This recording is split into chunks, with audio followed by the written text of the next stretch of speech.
Welcome to worship with the Universalist Unitarian Church of Peoria. My name is Reverend Jennifer Innis. It is my great joy to be the minister with this congregation of people of all ages, of all stages of life.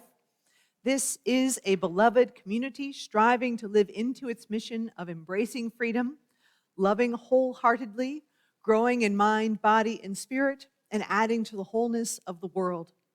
We welcome people of all gender and identities and orientations, ethnicities and races, social and economic situations, politics and abilities, and we are advocates for human rights, and we strive to be good stewards of this earth.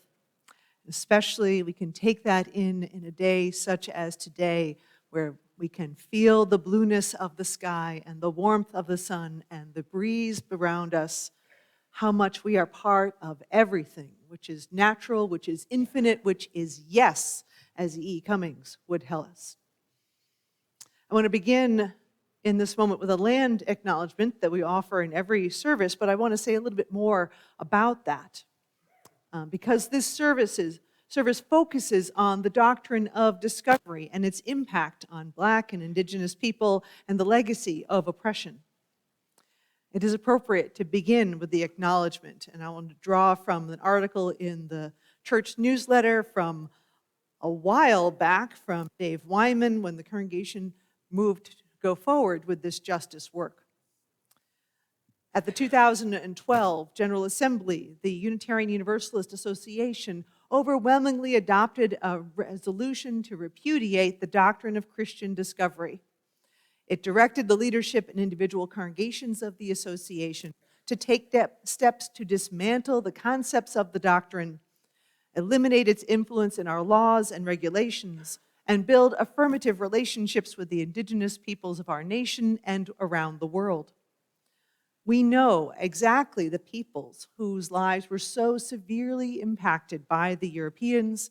They're not just shadows of some past civilization. They are alive as a recognized sovereign nation today.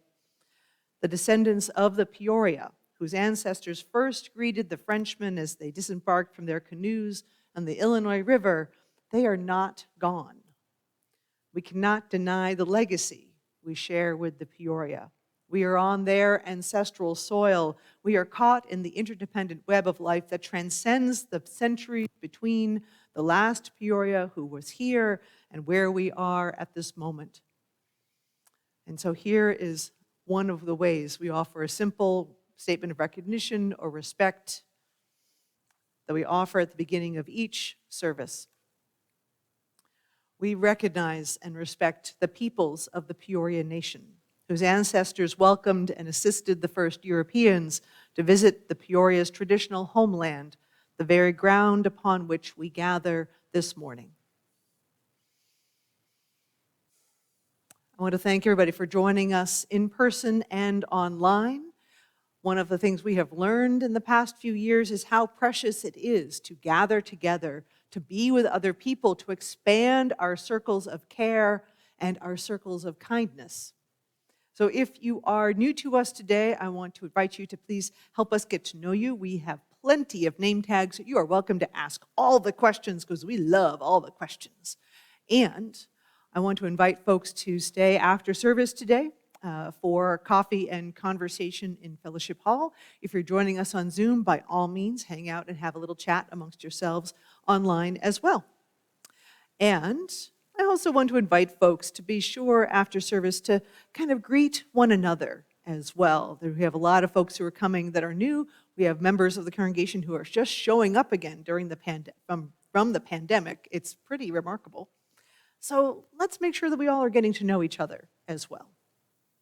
I have a couple of notes for today. One being there's two things happening today in particular. For the middle and high school youth and their families, we have a Friendsgiving dinner over at United Presbyterian Church this afternoon. This is part of our relationship with the other open and affirming faith communities in the Peoria area. Folks who are welcoming, intentionally and publicly welcoming to lesbian, gay, bisexual, transgender, queer, plus folks. And we have had a great time at the two other gatherings that were hosted this fall amongst this group. So I want to invite folks, if you are just hearing about this for the first time, by all means ask. Jesse Lachlan and I are open for questions. And this evening, I want to invite folks to at 6 p.m. at the Bradley Library, hosted by Peoria Proud, is the Transgender Day of Remembrance Memorial. I've been asked to offer a message during it, and it's the privilege to do so. There will also be a chance to hear other people kind of talk about their experience as trans people or members of the families as well.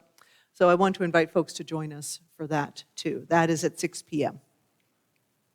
And how can I not say something about that it is Thanksgiving this week, and this means that we have on Thursday the Thanksgiving potluck dinner here at church. I want to invite folks to sign up. We have sign-up sheets. We've gone on to a second sheet, yay. So by all means, please sign up. And if you have maybe food or drink to bring, if you can help before, during, after, doors open at noon so we can get things set up. I think there's going to be a couple of turkeys cooking in the kitchen much earlier too, which is great. And I do, even if you hope to attend, I want to ask if you could just put your name on the sign-up sheet or send a note to the office, just so we have a ballpark of how many people are going to be joining us. And absolutely friends and family are welcome. All right. And now let us proceed with service by beginning with our opening hymn, number 21, For the Beauty of the Earth. You're welcome to turn to 21 in the gray hymnal if you would like the music. Now I invite you to rise in body or spirit and let us sing.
Please be seated. And let me invite Jesse forward to offer our opening words for today.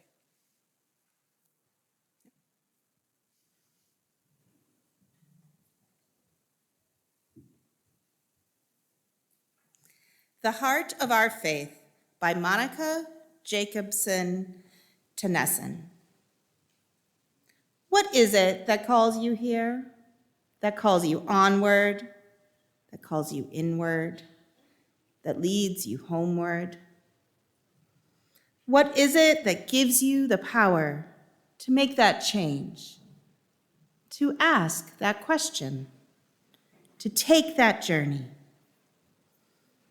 What is it that says that you have done well, that asks you to learn more,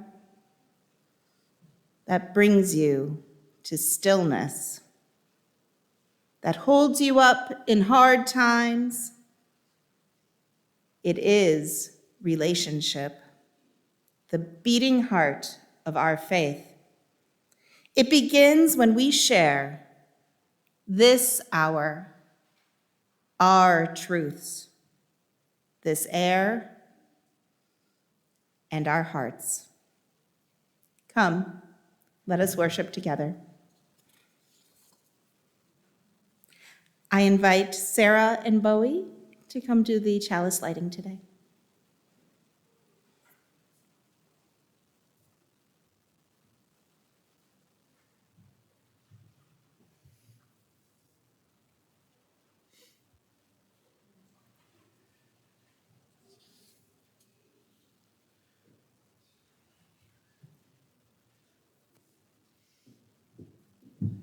All right.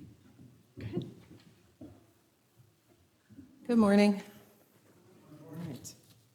You can do it with us if you want to. We are Unitarian Universalist. This is the church of the open mind. This is the church of the helping hands. This is the church of the loving heart. Together we care for our earth and work for peace in our world. Thank you. Oh, we gotta light it.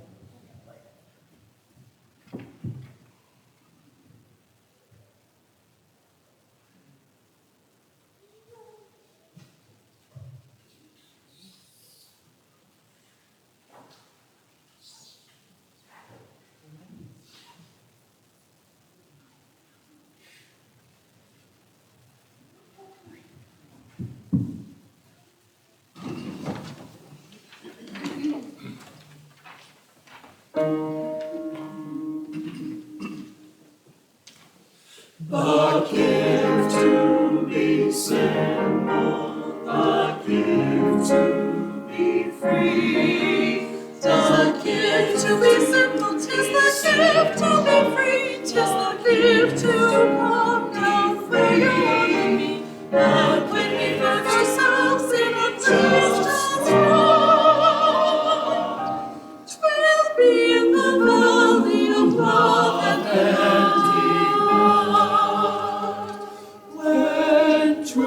simplicity is bow and to bend, we shan't be ashamed to share. Turn with thee or delight till the journey we come round. Give to be simple, give to be free. 'Tis the gift to be simple, 'tis the gift to be free, 'tis the gift to come down for you and me. But when we find ourselves in a Christian's world, 'twill be in the valley of love and delight. The gift to be simple, the gift to be free.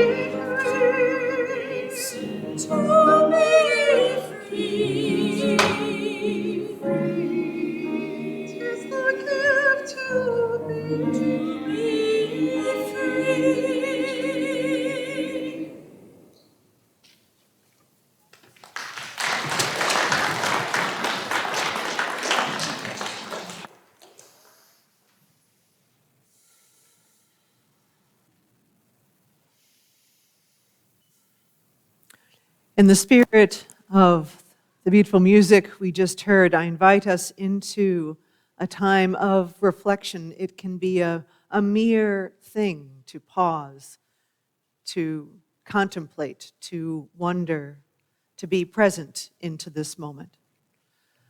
Let us enter into a time of reflection.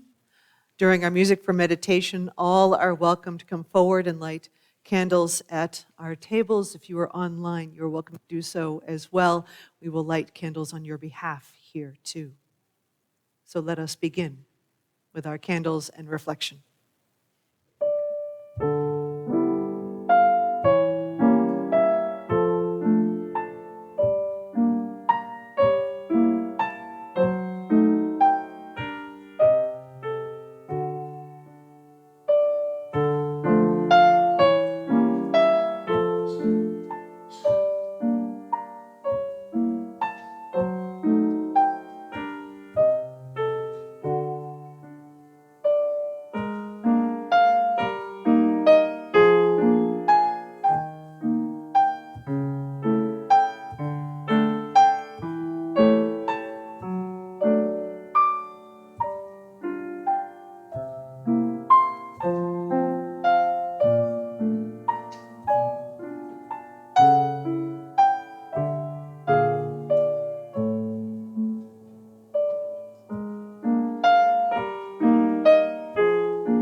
From the 20th century Unitarian orator and author A. Powell Davies, what are we, of any of us, but strangers and sojourners forlornly wandering through the nighttime, until we draw together and find the meaning of our lives with one another, dissolving our fears in each other's courage, making music together, lighting torches to guide us through the dark.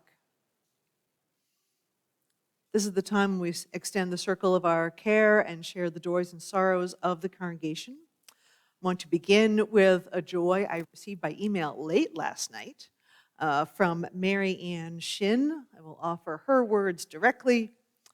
She says, Bob Bartelt and I were married last Saturday in Hawaii.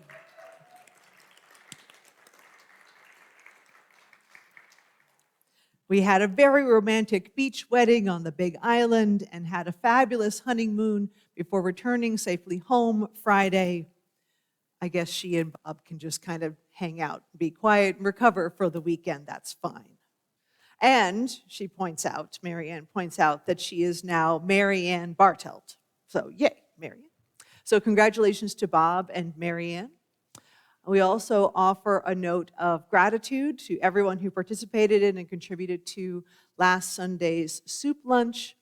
The soup lunch is one of the big benefits for our Pleasant Valley School Outreach Program.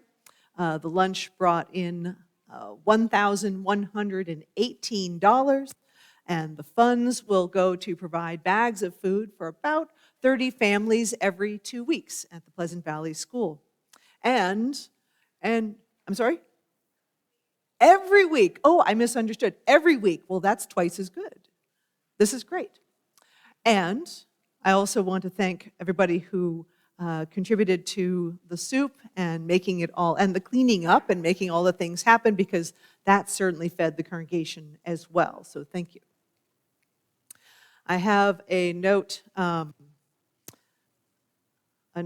for healing wishes to Johnny Dowell, I think just about our eldest member of the congregation. She recently broke her wrist, and we're glad to hear from Johnny that she is on the mend and has no longer having to wear the cast as well. And in our larger world, I want to recognize that many of us celebrate Thanksgiving, which is a day of sharing the gifts we have and sharing that with one another and paying attention to what is precious and valuable in our lives, not the money things, but the feeding and the caring for kinds of things. This is also, the same day is also a day of mourning for the indigenous people that mark the waves of oppression and elimination conducted by Europeans for centuries. And I just want to recognize that those are both true all at once, the thanksgiving and the mourning, and we can hold both gratitude and sorrow at the same time. Also in our larger world, tomorrow marks International Transgender Day of Remembrance. I offer a note from the Reverend Sunshine Jeremiah Wolf. On this Transgender Day of Remembrance, we remember those who have been murdered for being who they are, those who face violence on a daily basis, those who have lost loved ones, and those who worry for loved ones. May we come to a time when we cease to shame children around gender roles and expression, where we allow for freedom and exploration of identity and expression, and to a world that operates from love, especially when things are difficult and confusing. May all of us who live with the threat of violence find support, strength, community, hope, and safety from violence.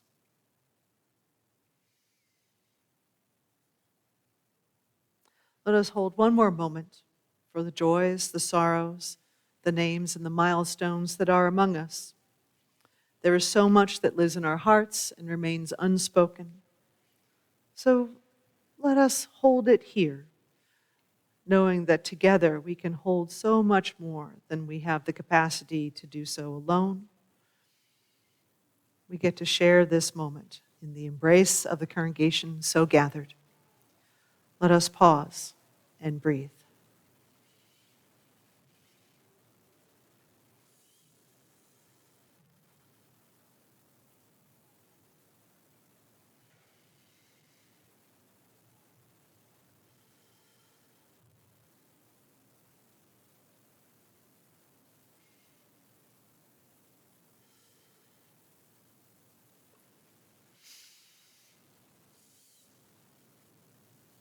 Shalom, salam, and blessed be. We invite Jesse forward for our story today.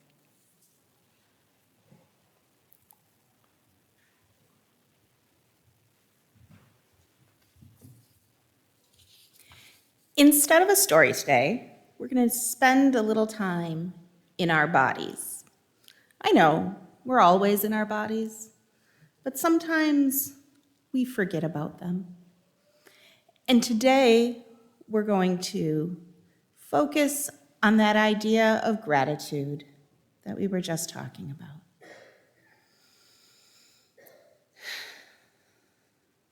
So find a comfortable position. If you're wiggly and you need to stand so you can move your hips, you can do that. If you're comfortable in your seat, settle in a little bit. Take some relaxing breaths and fix your eyes how is comfortable for you. Do you like to gently close them? Keep them open a bit. Find something in the sanctuary to focus on.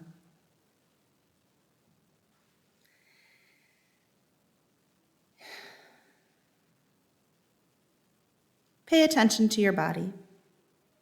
Is there a spot of tension? A little bit of ouchie here or over there? Imagine breathing into that part of your body, expanding and sending light and warmth to that place. And breathing out through the pain or tightness. When breathing in, expand your attention to another area. And then breathe out through that place, letting your tensions go. Breathing in through those ouchy places and letting go of that discomfort if you can. Now, I invite you to bring your attention to your heart space. Maybe that's in your chest. Maybe it's a little lower in your tummy. Gentle breaths that feels natural and relaxing. Just be aware of what you are feeling. Maybe you're feeling joy, calm, peace.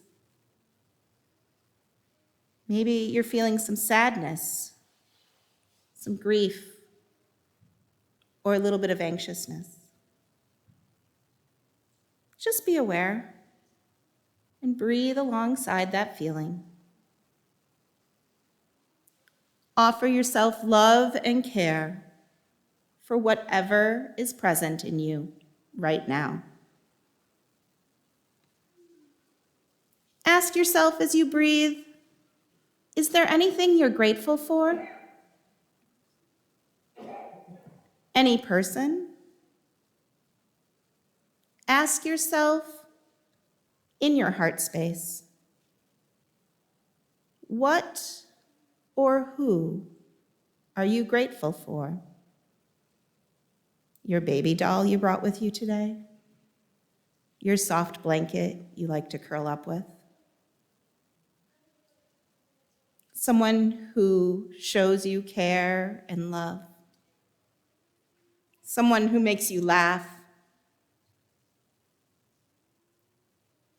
Hold that person or that thing in your mind See them and feel the gratitude you have for them. Breathe in that feeling of gratitude and breathe out that feeling of gratitude. Take a few more breaths. And as you do so, I invite you to think about something from this day. Is it the blue sky out the windows? Is it the warm sun?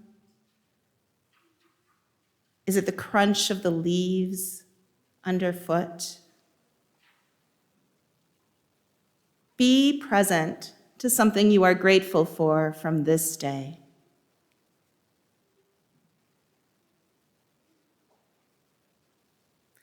I am giving thanks for this beautiful fall we've had. Hold that gratitude, that attention in your heart and in your mind as you breathe in and out.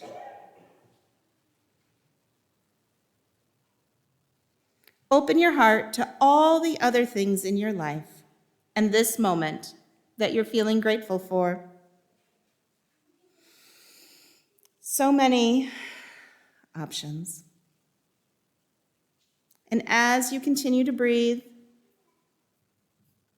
take a moment to appreciate all the interconnectedness in our lives.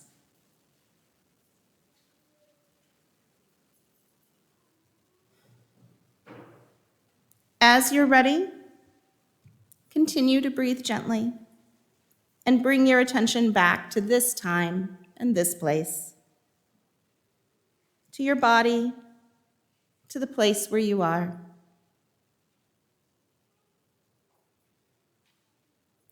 And as we close, offer a word in silence or out loud, a word of gratitude for these gifts. Blessed be.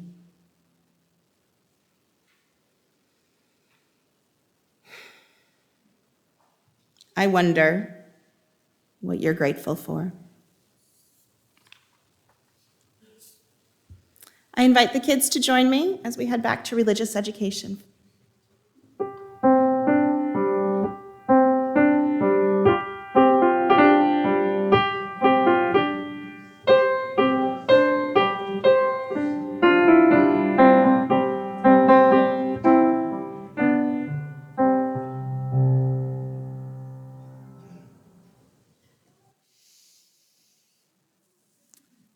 We know as a beloved community, as an independent congregation that largely funds itself, that our financial contributions come from sacrifice and hard work and really make it all possible.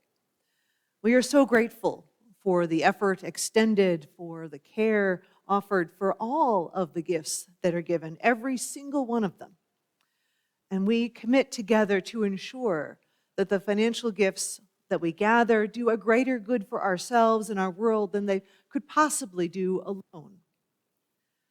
So may there be an offering to sustain and grow the life and the mission of this congregation.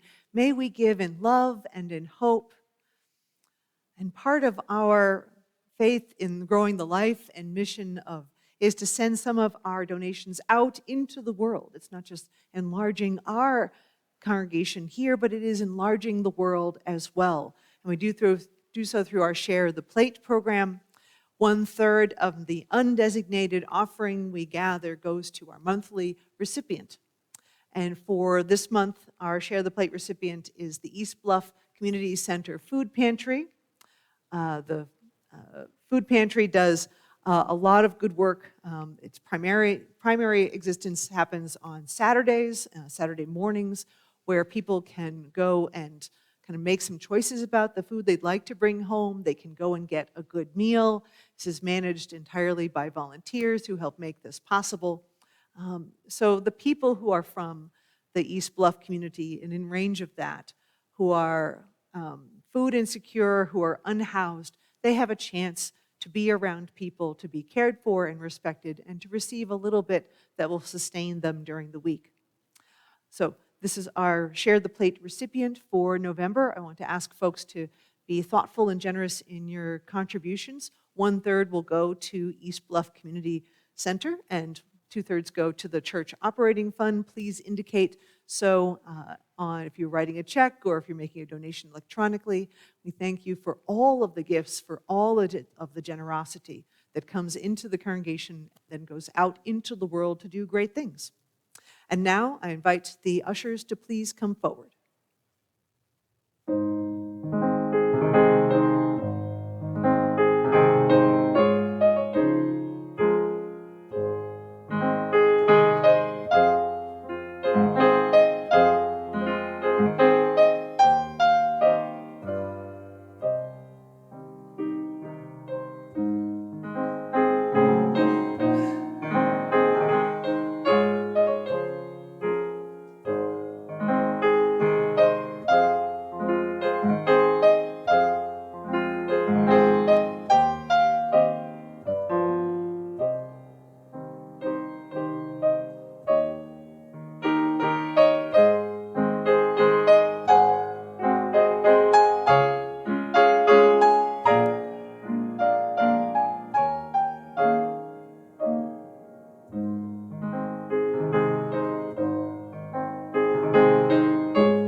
When I breathe in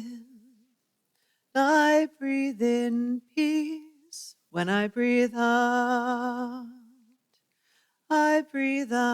love. When I breathe in peace. When I breathe out love.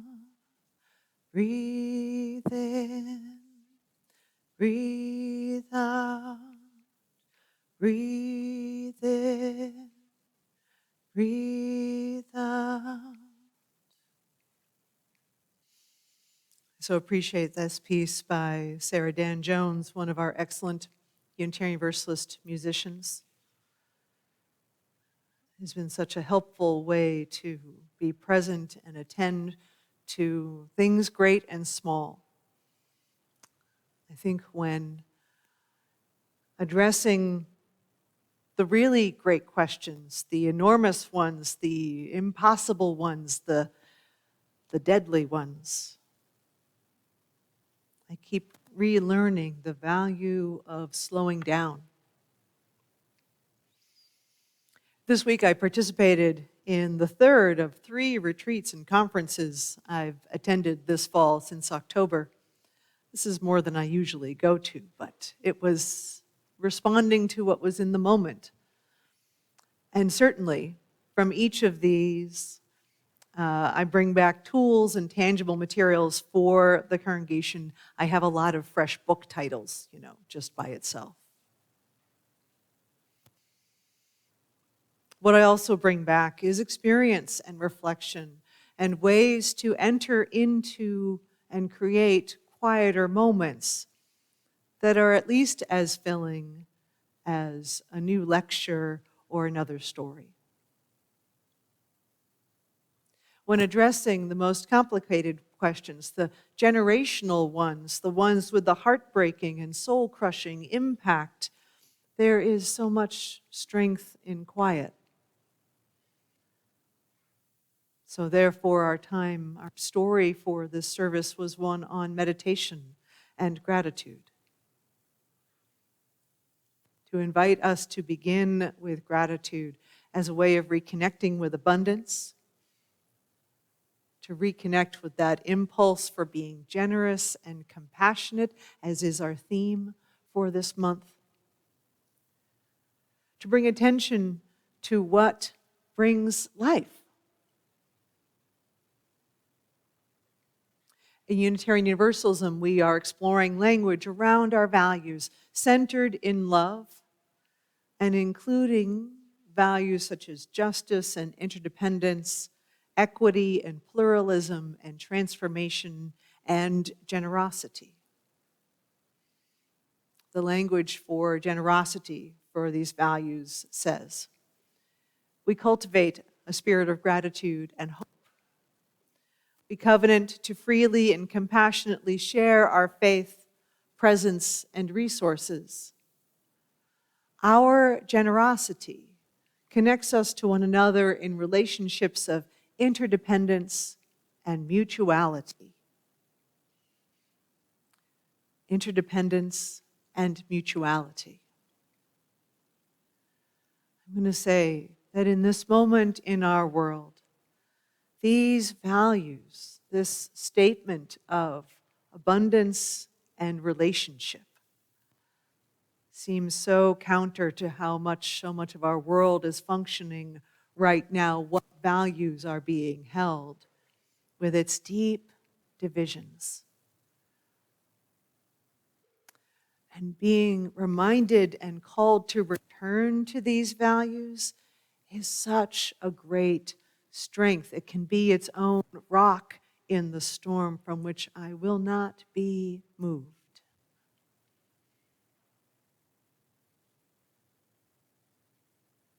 The great heartbreak I want to spend time on today is that of the doctrine of discovery. I offered a service about this about 2 years ago, but also justice work is not a one and done kind of experience, right? The work goes on. So I want to come back to the doctrine of discovery and its impact and where do we go? From our Unitarian Universalist Association, if you've not heard about the doctrine of discovery, let me share a little bit about that. Because the doctrine of discovery is the principle of international law dating from the mid-late 15th century. It has its roots in papal decrees issued by Pope Nicholas V in 1452 that specifically sanctioned and promoted conquest, colonization, and exploitation of non-Christian territories and peoples. Hundreds of years of decisions and laws continuing right up into our own time can be directly traced back to the doctrine of discovery. Laws that invalidate or ignore the rights, the sovereignty, and the humanity of indigenous peoples in the United States and around the world. We saw this specifically. One specific example is in 1823 in the United States, where the Supreme Court ruled in Johnson versus McIntosh that the discovery rights of European sovereigns had been transferred to the new United States. What was said over across the pond became law here. And then the United States said, okay, cool,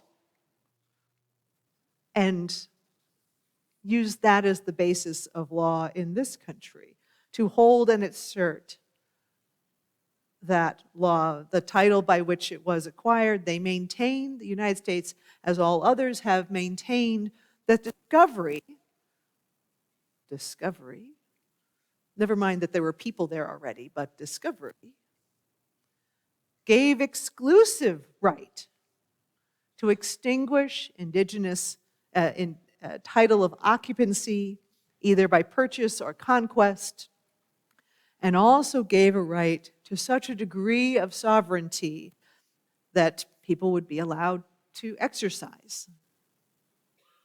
They get to come on in and take over. That's fine.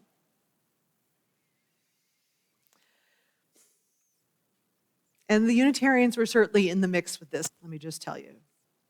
Associate Justice Joseph Story, a Unitarian living about 1779 to 1845, later wrote, "As infidels, heathens, and savages, they, the Indians, were not allowed to possess the prerogatives belonging to absolute sovereign and independent nations." They did not get to have self-control or self-determination. They were allowed to live on the land, that 1823 decision says, but they didn't own it. They really didn't have much of a right to be there in some ways.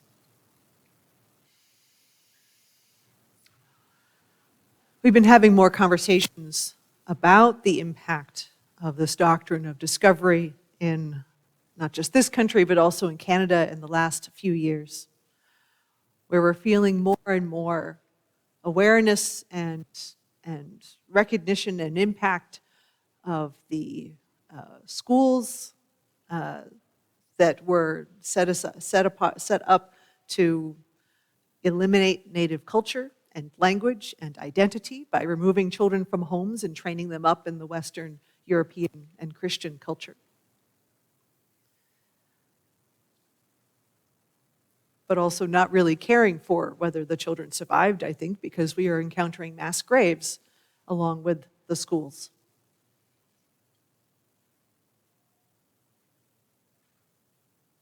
And again, Unitarians were not exempt from this practice. We were, at least some branches were part and parcel of establishing and running these schools as well. So we have our own culpability to account for and wonder how we might make amends. The scope of this doctrine, I'm going to say for myself, I don't know about you, but for the scope of this is really hard to comprehend, because this has been going on since 1452. This has been predominant practice. So nearly 500 years, 400 years, 600 years. For centuries, indigenous people have been seen as not human, not equal in the eyes of the law or of God or in governance. And being Christian and European permitted dominance and priority over indigenous folks. Even after they might have converted to Christianity, that was still seen as not human. Those papal bulls from 1400s Italy set the tone for the world. Those orders are the foundation of this country. And progress made to counter the doctrine has come from lifetimes of effort and the gradual and emerging awareness of people like us. Progress has been including those in power acknowledging the harm. And actually, some of that happened this year. It marked a change for the Catholic Church itself, the body that set in motion this doctrine of discovery.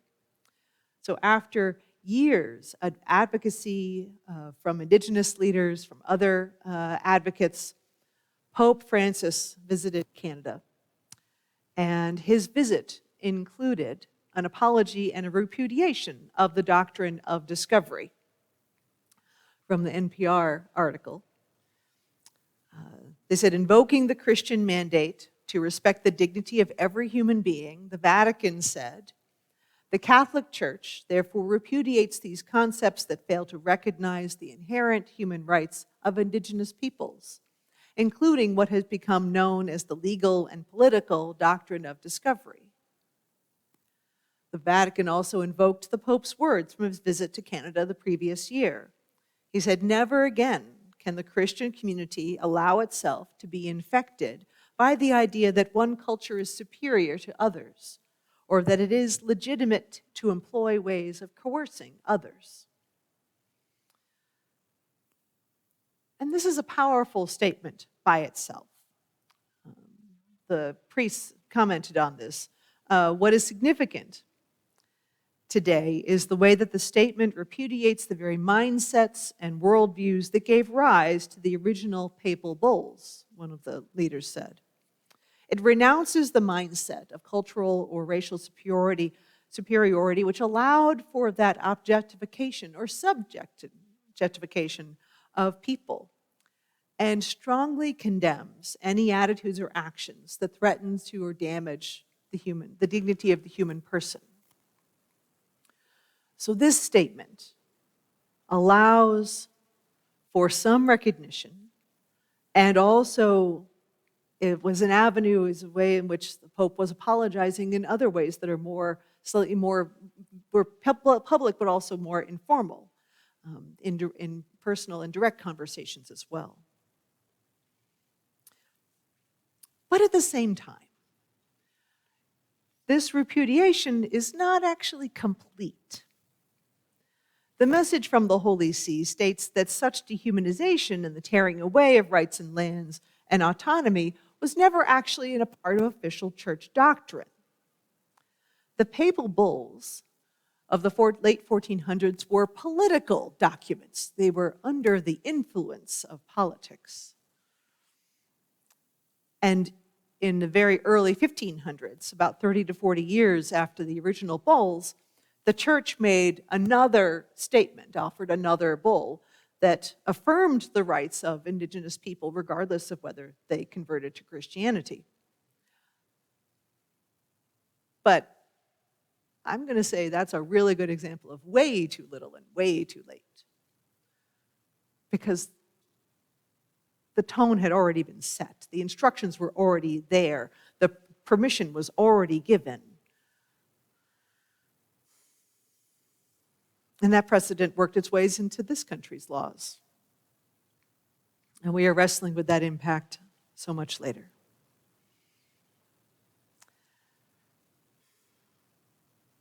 It is, in some ways, an impossible task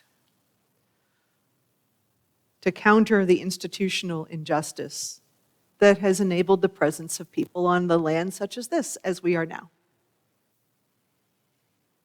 Our task, among many, is to call for truth whenever possible, to name with as much accuracy as possible the representation of the harm. I mean, good for the Catholic Church for doing this repudiation, but it's a little fine, it's not a great distinction to say, no, it really wasn't our doctrine, but yeah, we gave permission. I'm going to call bull on the bull.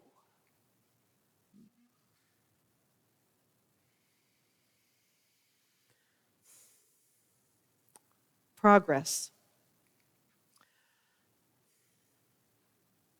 Progress also includes everything we can offer of ourselves and our time and our appreciation and attention. This is where some of the breathing comes in, like how can we possibly address hundreds of years of oppression that's in the foundation of our own legal system? Oh my gosh, where do we begin?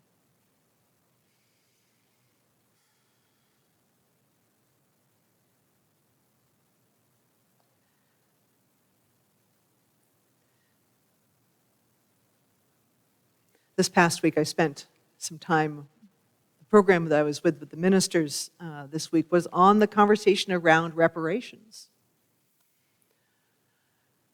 And it is something. It is indeed something, even if it feels like the merest thing, to be able to articulate the harm, to tell the stories as much as we can to recover the stories as much as possible, and to have a sense of the injustice, the scale of the injustice in the world.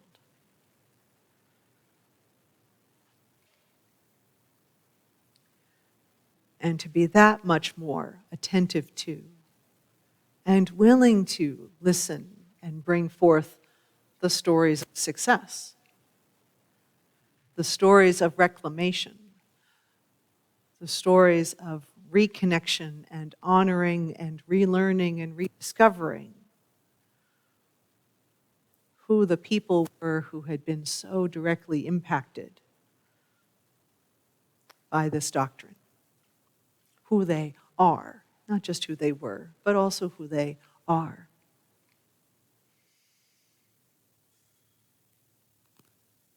What's also true this year, one of the notable stories for this year, is based in Massachusetts, is based in New England. The Akina Wampanoag powwow this year included the first turkey feather mantle made in 400 years. So a mantle being a long extended cape. And the mantle was made with traditional materials, cording and feathers, and using traditional hand twining. So the native folks in this land, in this continent, didn't use kind of the spindle and other methods in the Western world. They did hand work to make and weave in this method. And so it is this mantle created by one of the tribal members, one of the elders, Julia Marden, who is a conservator of traditional methods of weaving and work. And this mantle is this long cape that goes, I think, probably to the floor. And it is rows and rows of dark turkey feathers. And it has a certain softness and ripple all the way down with each row of feathers. And it's one that took years to accomplish. She started about 6 years ago and then finally said, I'm running out of time. She's not getting any younger. I must finish this. And took a year to really get into it and finish it. And then brought it for its debut at this particular powwow. And let elders take turns wearing it to wrap themselves in this mantle. And this mantle is one, it's of natural materials and turkey feathers and so on. It's not, brocaded gold as our European, royalty might value, right? It's not that, but it is of the material of the people of the earth. It was a tangible learning and relearning of the life and culture of this people, of reconnecting with pride and history and legacy. And it was done by hand over years. It was a way to touch that past. It's been 400 years since someone took the time to make a great piece such as that represented resource and power and eldership, and then make it possible to be accessible to today and to the future. It is created in the world, from the world. It is bound to life. Its embrace, I can imagine, is thoroughly, to wear this for a moment, is thoroughly to be intermingled with the ancestors and the breath of every person contained in that line and who contributed to the mantle. Our task is affirming the inherent worth and dignity of every person while contemplating the impact of our deep systems of inequality. It is to have the courage to recognize the scope of the harm,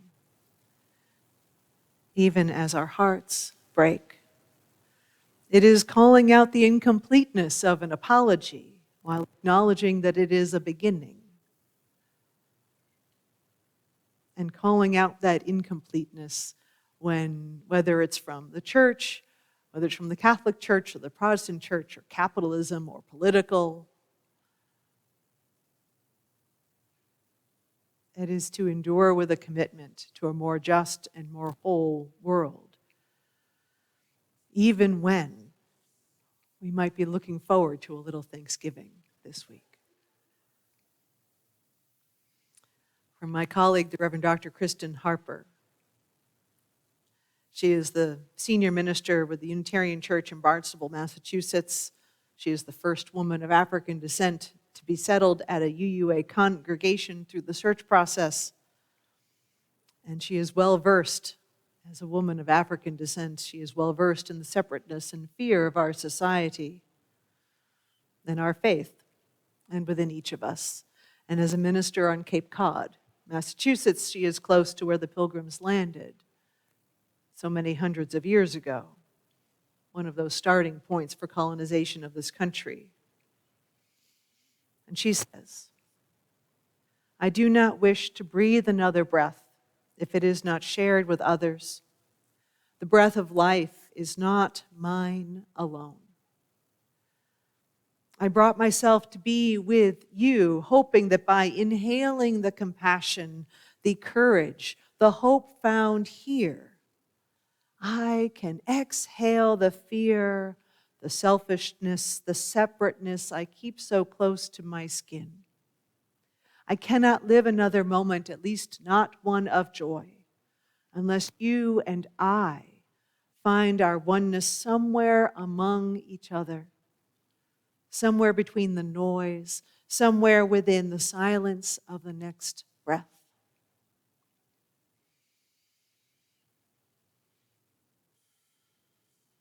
Let us commit ourselves to this moment, to the next moment, and the next, even amidst a heartbreaking world and a terrible legacy, even while we keep seeking for connection and relationship, and maybe even joy as we give thanks. Amen. Please join me, rise as you're in body or spirit, and join me for our closing hymn, number 298, "Wake Now My Senses."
Knowing how quickly the flame of truth may be extinguished, how easily the chalice of fellowship broken, let us be vigilant in faith, keep peace in our hearts, and make care for one another.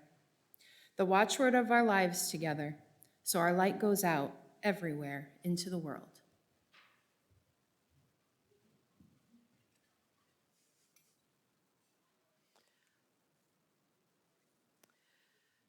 To be a Unitarian Universalist means we'll never be done with the work.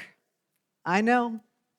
The work of telling the truth about oppression, the work of resisting any laws, policies, or practices that deny anyone their humanity, the work of stubbornly seeking out the spark of the divine in each other, no matter what, the work of creating heaven on earth. We are not alone because of our promises to love one another. We are not alone because we are companions on the journey. We grow ourselves into allies, helping to set one another free. Because none of us is truly free until we all are free. Our worship is ended. Let our service begin.